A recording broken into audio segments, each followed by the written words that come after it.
Hi, this is Brad with Baker County Trash Pickup. Since some of this was filmed at night, this footage does have a lot of flashing lights, so if that's going to be an issue for you, go ahead and skip to 236. If this is your first time watching, my wife and I started a trash pickup business in April of 2024 when Waste Management left our rural Northeast Florida county.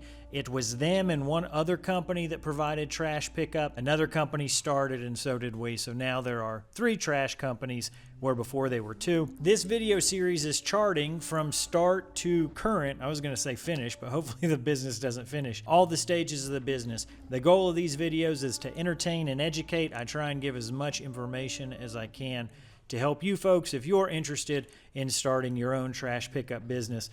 If you wonder why I look like a demon, those are just some red light headlights. I think one of the advantages to red light at night is that it doesn't mess with your vision the same way a white light does.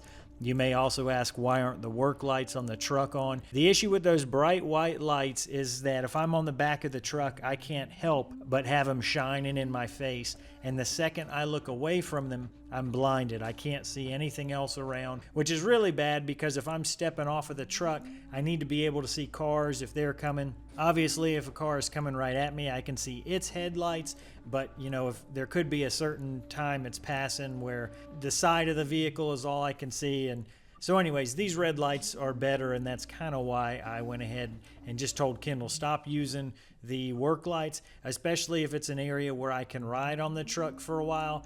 It was something where the safety issues it caused wasn't worth the convenience of having those work lights on.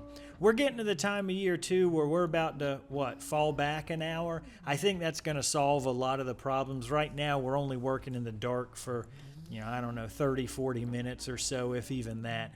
But once the time change happens and it gets darker sooner, that means it'll get lighter earlier, right? So I don't think we'll run into that question anymore. And I think now at this point we should have everybody caught up if they had to skip ahead for the lighting issues. So now we can get to the numbers for this month. One thing I'd like to mention before we get into these numbers, I've completely redone the way I talk about these numbers so they're much more accurate.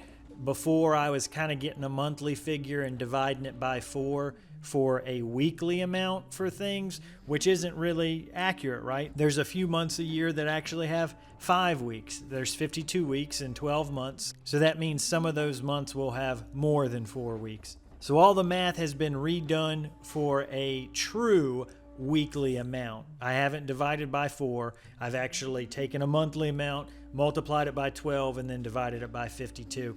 If all that sounds like Greek to you, don't worry. It just means the numbers are going to be a little less rounded, a little more specific moving forward. So since we are looking at 1 week of trash pickup, that means that amount of clients and cans should generate $2,116.62 of revenue. Our expenses for this week, it costs $60.51 in diesel fuel for the Isuzu. Insurance on that garbage truck is a little over $10,000 a year. That breaks down to $194.42 a week. The truck payment, we have an interest-only payment that's required for a home equity line of credit. That's how we purchase this truck. The amount that we pay in interest, I've had a lot of comments saying, hey, that's wasted money. You shouldn't have done that. The issue with that logic is that before we had the garbage truck, I was manually dumping trash into a 7x14 dump trailer. Because these cans are 96-gallon cans, I can't physically lift them, which means I have to have a liner bag in them. Those liner bags I could not find anywhere cheaper than Amazon for 75 cents a piece, unless I was willing to spend thousands and thousands of dollars on a whole pallet of them. 75 cents was the cheapest I could get. If I have 267 cans that I need to put liners in every week at 75 cents a piece, I'm paying $200 just to have liners. So the truck payment is at this point a better deal, or rather I should say the interest that I'm paying every week or every month on that garbage truck is less than I would now be paying on the liners for those trash cans if I was still picking it up manually. A lot of folks might say, well, just ditch the liners and just tell everybody to bag things. We do. We tell folks to bag stuff what you'll find, at least in my experience, I guess I can't say what you'll find, but what I have found is there are still maybe half of our customers who don't bag all of their trash. And you'll see as we go through the day, a lot of loose trash is dumped. There's a lot of bags that aren't necessarily tied all the way, so they'll fall apart. So that liner is kind of a necessity for a 96-gallon can, at least in my opinion. If you are Superman and you're a lot stronger, yeah, maybe you can just go ahead and throw that whole can with the trash into the dump trailer. I didn't feel like that was sustainable long term. And the 96-gallon cans are so deep that if you're picking trash out of the bottom of it because it wasn't bagged, you actually have to kind of crawl into the can, or at the very least, lean over into the can, and then you're touching parts of it that you really don't want to. So that's another point. If you think that the home equity line of credit, the interest on it is a waste, I kind of see where you're coming from, but I would be wasting money one way or the other. I'd be spending it on liners, or I'd be spending it on this truck payment. And I got to tell you, the truck makes a lot more logistical and efficiency sense than hanging on to the dump trailer and the liners. So I am not mad at all paying that $184 interest-only truck portion, for this week. It ends up being about $800 a month. It's based off of prime and the number of days in a month, so it fluctuates. But on average, it's $800. That is based on a $130,000 remaining loan amount.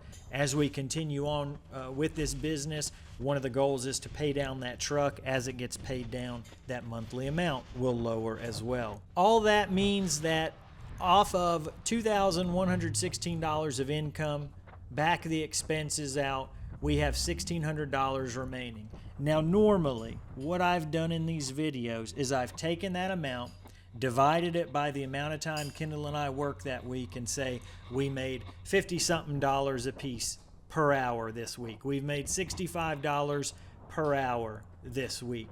What I'm going to do instead is try and give you some more realistic numbers to where if you wanted employees in the truck doing this work for you, we're going to run off of those numbers and then see what's left over. So to figure that out, the first thing is, how long did we work? We complete this route in 2 days. The first day we worked from about 6:15 until close to 1:45. The second day we worked from 6:15 till about 11:55. That is us pulling out of the driveway and then pulling back into the driveway at home. That means for this week, we each worked 13.25 hours. Now, the next thing we need to figure out is how much would we pay a garbage truck driver and how much would we pay a trash picker if we got employees to do our jobs. Which is a very quick side note. I've had some comments say, you need to hire employees so you can make more money. No, and I don't mean that to be mean, but that's not accurate at all. We are at a position where the bottleneck in our business is getting more leads, more customers. We can work more hours in the day.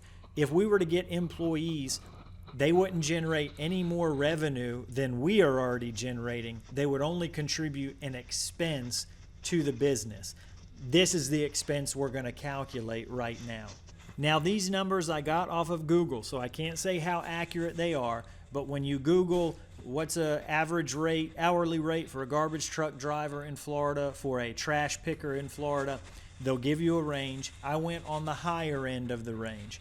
So a driver is going to cost me about $25 an hour. A picker will cost about $19 an hour.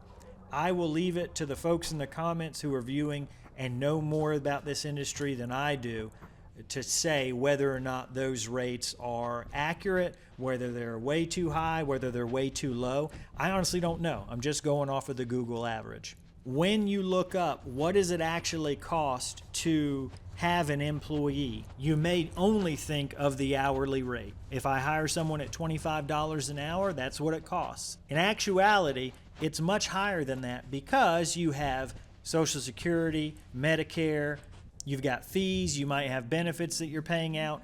In our case, if we were paying that wage to ourselves, we've got income tax, we've got self-employment fees. So again, Google provides a range of 1.25 to 1.4 times the hourly rate is what it actually costs to pay for an employee.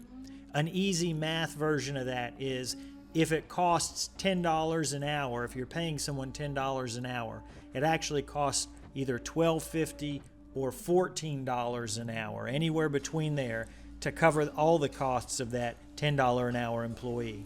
I'm settling on something a little bit in the middle, and we're just going to run with 1.3 as our multiplier for what it really costs. When we apply that multiplier, that means that our $26 and $20 per hour wages go up to $33.80 and $26 per hour. For simplicity's sake, we're just going to round that driver up to $34 an hour. That means I need to generate $60 an hour. I need to generate $1 a minute in revenue just to cover the costs of having a driver and a trash picker in that truck. Keep in mind that doesn't account for any other expenses, just the employees in that truck.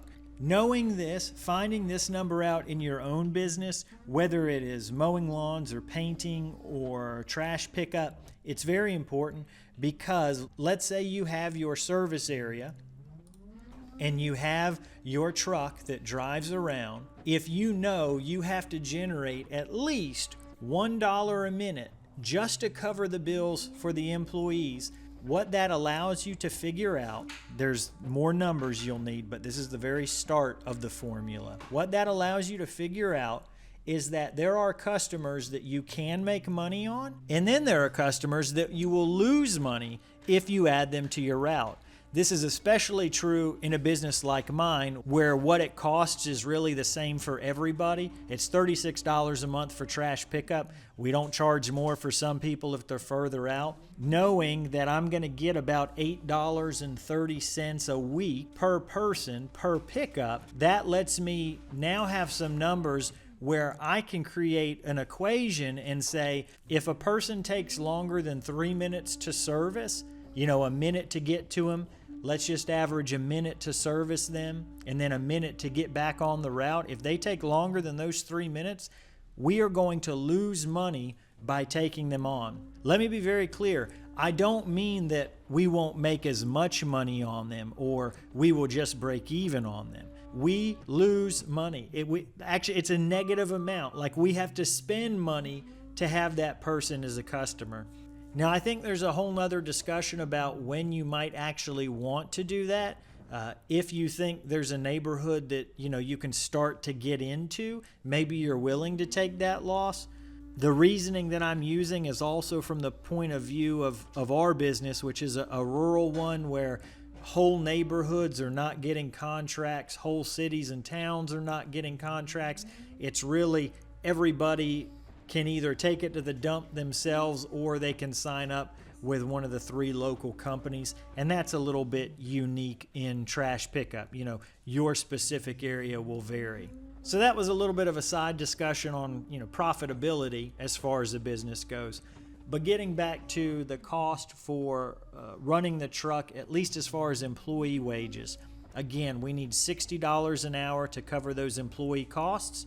They worked 13 and a quarter hours. That means we had a labor expense of just under $800 for this week. So here's our numbers, our income, our expenses, what we have left, the wages that we would need to pay out if we had employees, which leaves us with $881.95 after paying somebody some wages, which again, we don't pay anybody wages. It's just myself and my wife in the truck. Since we've started, we have not taken any money from the business, so we've essentially been working for free this entire time. I've made other videos covering how we live, if that's the case. How have we been working at this business for almost a year and a half and not taking any money from it? We've talked about that before.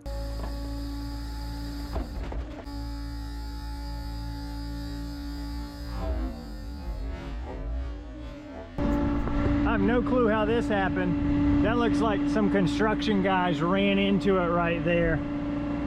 Or somebody ran into it and just cracked the thing. Bummer. And then when you look at our dump fees, we dumped just under 10,000 pounds this week, which would have cost us about $150.